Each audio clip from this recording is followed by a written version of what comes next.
Hello दोस्तों, मैं दुबे आपके अपने क्लास क्विज ऑनलाइन में स्वागत करता हूं। जैसा कि यह चैप्टर है क्वाड्रेटिक इक्वेशन, द्विघात समीकरण। तो आइए जाना जाता है कि द्विघात समीकरण कहते किसे हैं। जैसा कि हम जानते हैं कि ऐसा बहुपद जिसमें चर की उच्चतम घात 2 ax² + bx + c की मतलब x की घात अगर 2 रहती है, उसके बाद bx + c के रूप में अगर रहता है तो उसे द्विघात समीकरण कहा जाता है। और कभी ऐसा भी होता है कि पहला पद ax² होता है, bx नहीं होता है, +c होता है, तो भी वो द्विघात समीकरण में ही होगा। जैसा कि हम आपको बता रहे हैं,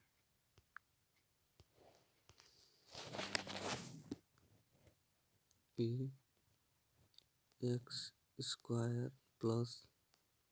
c = 0। तो हम bx को बीच वाला जो पद है उसे हम एज्यूम करके भी हम कर सकते हैं, तब भी वो हमारा मतलब x की घात 2 होनी चाहिए, पहले वाला जो पद है। और ए बी और सी जो हैं वो क्वाड्रेटिक कोफिशिएंट है, द्विघात गुणांक है, और ए कभी भी 0 हो नहीं सकता।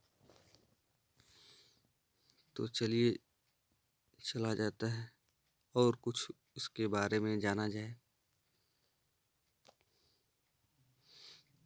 कभी कभी भी ALP ग्रुप डी NTPC में दे दिया जाता है कि द्विघात समीकरण का जो है बहुपद है द्विघात बहुपद, उसका मानक रूप लिखिए। तो सबसे पहले हम मानक रूप के बारे में जानेंगे कि मानक रूप कहते किसे हैं। द्विघात बहुपद के पदों को घटते क्रम में ही लिखना मानक रूप कहलाता है। जैसे कि यहाँ पे दिया है, पहला क्वेश्चन है 2x + 10x² = 0। तो जैसा कि उसके परिभाषा के अनुसार कहा है कि पदों को घटते क्रम में ही लिखना मानक रूप कहलाता है। तो मानक रूप में सबसे पहले चलिए आइए देखा जाए। तो सबसे पहले हम ये देखते हैं कि मतलब जो हमें क्वेश्चन दिया रहता है उसके पहले माइनस लगा है कि क्या लगा है। अगर माइनस लगा रहता है तो माइनस का गुणा कर दिया जाता है दोनों साइड, जिसके कारण माइनस हट जाता है। उसके बाद सबसे बड़े वाले पद को, उसके बाद उससे छोटे, उसके बाद उससे छोटे वाले पद को रखा जाता है। जैसा कि आइए देखा जाता है। तो पहला क्वेश्चन यहाँ पे है,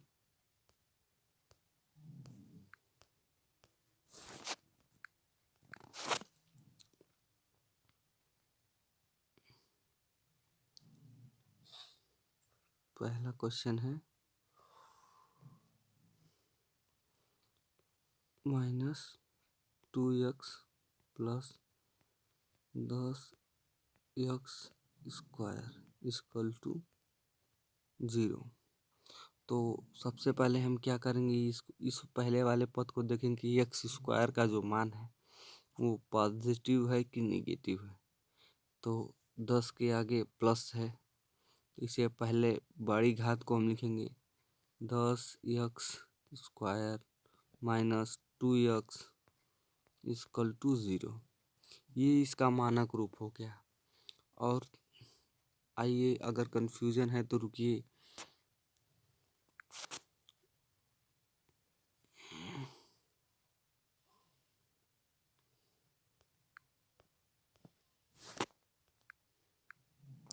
लोगों को ये भी दिक्कत रहती है कि मतलब अगर मान लीजिए कोई पद ऐसे भी दे दिया 3x - 5x² -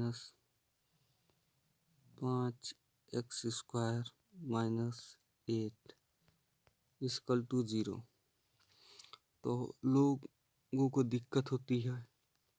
इसीलिए ये भी एक एग्जांपल मैं दे रहा हूँ जिससे लोगों को कोई दिक्कत ना हो। तो सबसे पहले हम क्या करेंगे, बड़े वाले पद को रखेंगे।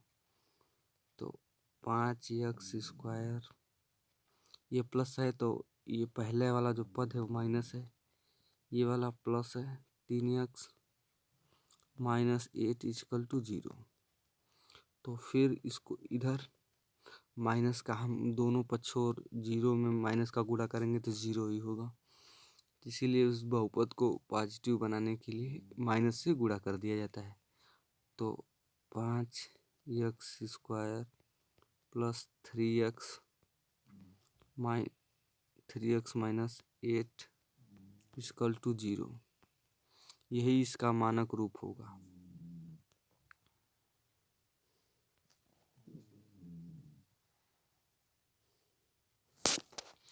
चलिए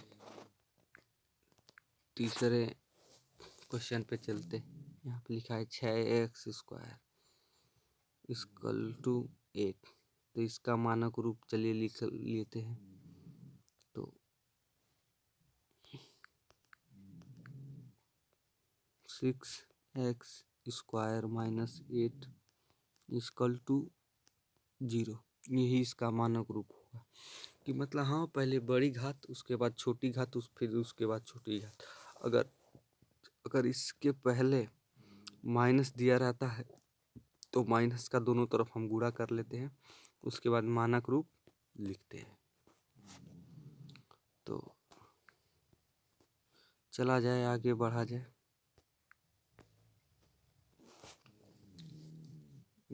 जैसे कि द्विघात का विविक्तर, कक्षा 10 वाले जो विद्यार्थी हैं, चाहे तैयारी वाले भी विद्यार्थी हैं, तो कभी भी ऐसे भी क्वेश्चन आ जाते हैं, उसके बाद इनका नेचर पूछ लिया जाता है कि इनकी प्रकृति कैसे है। वो डायरेक्ट 1 नंबर में सवाल करके ऑब्जेक्टिव सवाल आ जाते हैं। तो चलिए विविक्तर को हल किया जाए। जैसे कि दिया है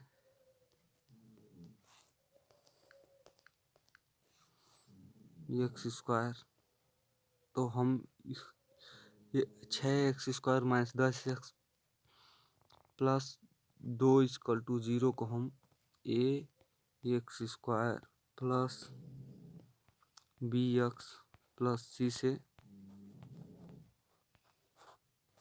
तुलना करेंगे। आपके समझने के लिए लिख रहा हूँ। तो ये जो x स्क्वायर का जो पद है, तो a का मान 6 हो जाएगा। अगर a के आगे निगेटिव है तो वो निगेटिव ही रहेगा। यहाँ पे b के सामने देखिए, जो bx वाला है 10x से तुलना करेंगे तो माइनस 10 रहेगा। c है वो पॉजिटिव है, तो यहाँ पे 2 हो जाएगा।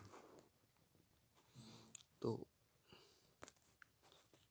चलिए इस समीकरण को हल किया जाए। तो b स्क्वायर, b का मान माइनस 10 का स्क्वायर माइनस 4, a का मान 6, c का मान 2। तो अगर किसी भी माइनस आगे किसी संख्या के लगा है, अगर उसके घात अगर सम है तो वो माइनस हट जाता है, कैंसिल हो जाता है। तो 10 की पावर 2 का मतलब 100, और इसका गुणा कर लें 6 दूनी 12, 12 चौका 48। तो विविक्तर इसका आंसर आ जाएगा 52। और जैसे जैसे मान लीजिए, अगर यहाँ पे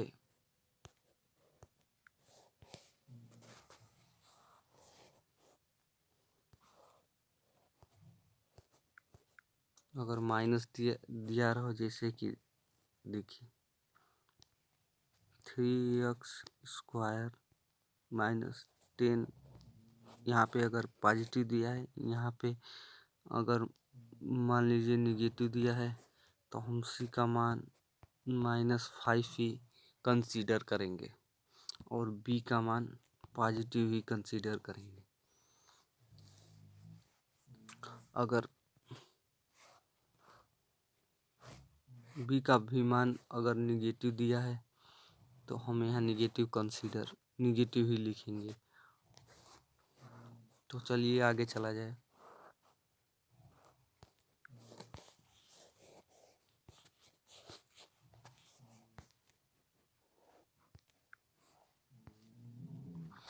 अब आते हैं कि द्विघात बहुपदों की मूलों की प्रकृति। ये 1 नंबर में क्वेश्चन पूछ लिया जाता है RRB, ALP, NTPC group D में। तो जैसा कि हम जानते हैं कि अगर किसी संख्या का हम विविक्तर निकालते हैं तो मान लीजिए पहले वाला जो है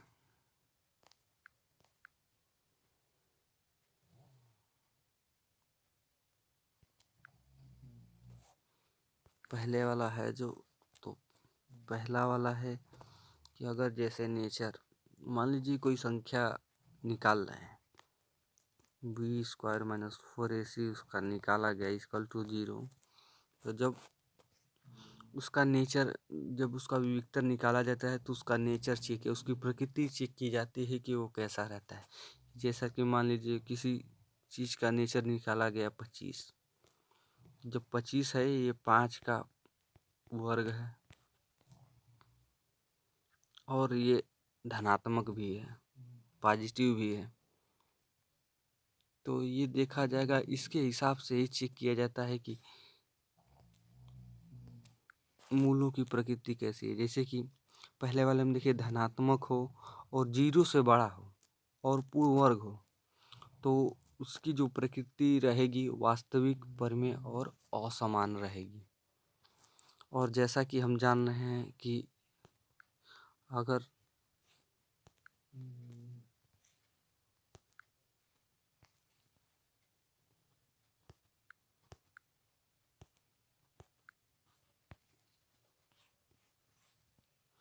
हम b² - 4ac निकालते हैं तो संख्या जो विविक्तर उसका आता है, मान लीजिए 10 आ गया तो 10 किसी का स्क्वायर नहीं है, तो हम दूसरा जो नंबर है धनात्मक और 0 से ये जो संख्याएं रहती हैं हमेशा बड़ा ही रहती हैं और पूर्ण वर्ग नहीं, तो उसकी जो प्रकृति होगी वो वास्तविक, अपरिमेय और असमान होगी। चलिए तीसरे वाले पे चला जाए।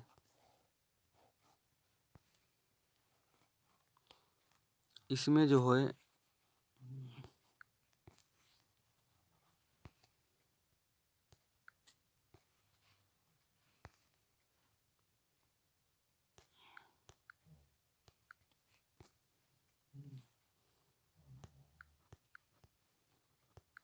इसमें जो b² 4ac का मान है वो 0 से छोटा आता है, जैसे कि माइनस में आएगा, 0 से हमेशा छोटा ही है। तो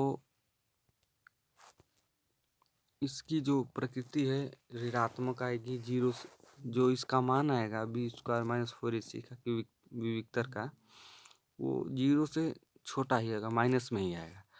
तो उसकी जो प्रकृति होगी वो अवास्तविक और काल्पनिक होगी। चलते हैं चौथे वाले पे। इसमें जो है b² का मान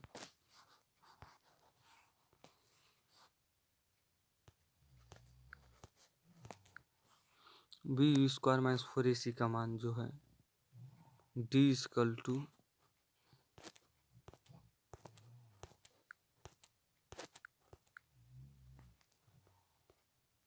0, मतलब जो ax² + bx + c से तुलना करके विविक्तर का जो मान निकाला जाएगा उससे तुलना करने के बाद आंसर उसका 0 आएगा। तो इससे ये सिद्ध होगा कि मतलब जो इसका विविक्तर का मान निकलेगा d इक्वल टू 0, तो उसकी जो उस द्विघात बहुपद का, उस द्विघात समीकरण का जो प्रकृति होगी वो वास्तविक और परिमेय और समान होगी। चलिए आगे चला जाए। जैसा कि कभी काल हमें देखने को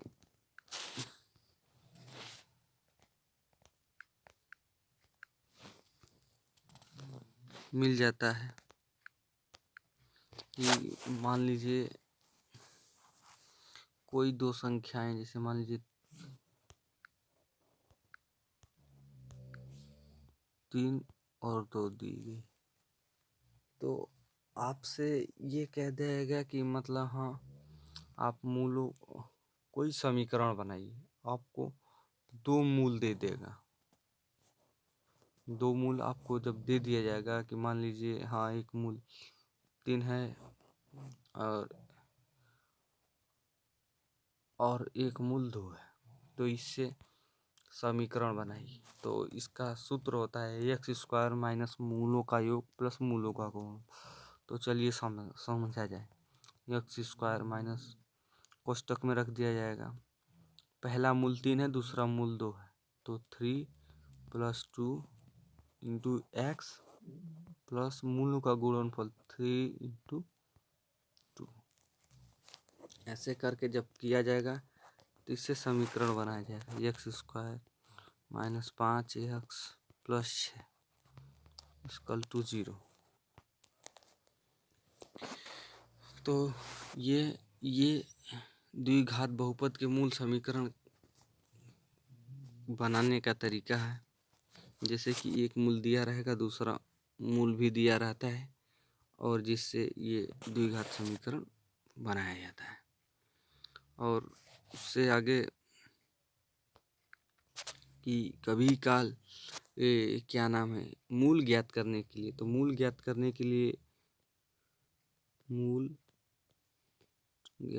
के लिए सूत्र